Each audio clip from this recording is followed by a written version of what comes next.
Distribution বক্সের বেসটার জন্য আমরা মার্ক করে নিচ্ছি মার্কার দিয়ে, যেন আমরা সুন্দরভাবে কাটতে পারি। আর এই বরাবর আমরা কাটবো। এখন ওয়াল কাটার প্রস্তুতি নেওয়া হয়েছে, দেখেন ডাকাত ডাকাত লাগছে মৃদুল। এই তো এগুলো সানগ্লাস পরে করা উচিত, সানগ্লাস না চশমা পরে করা উচিত বা গগলস। আচ্ছা কাটো।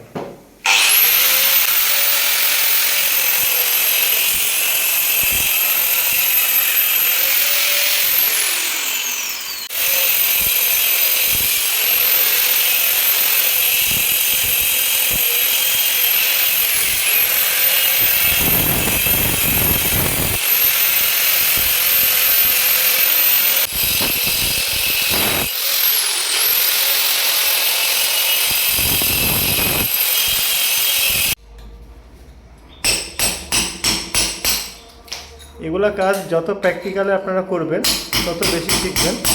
আপনি যতই পড়ালেখা করেন ভিডিও দেখেন কোনো লাভ নাই যদি না আপনি প্র্যাকটিক্যাল করেন।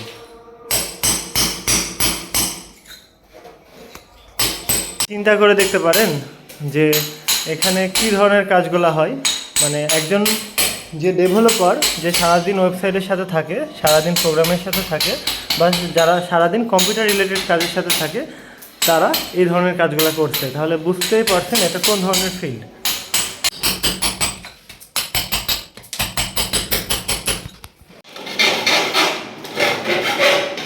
নতুনভাবে শুরু করাটা সহজ, তবে পুরনো জিনিসকে নতুন করা একটু কঠিন, কারণ এখানে কেবলগুলো ম্যানেজ করার বিষয় থাকে পুরনো জিনিসগুলো হলে। আর নতুনগুলো হলে আগে এগুলো ফিটিং করে নিয়ে পরে কেবল ম্যানেজমেন্ট করতে হয়।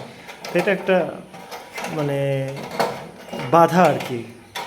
তবুও আমরা দেখা যাক কতদূর কী করতে পারি।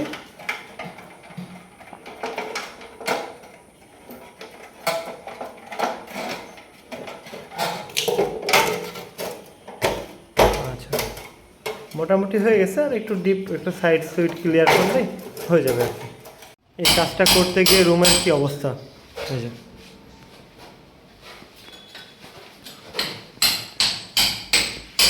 আমাদের কাজটা প্রায় কমপ্লিট, দেখেন মানে আমাদের কাটা কমপ্লিট আর কি, কাজ কমপ্লিট না, সুন্দরভাবে এখন আমাদের বসানোর কাজ চলছে।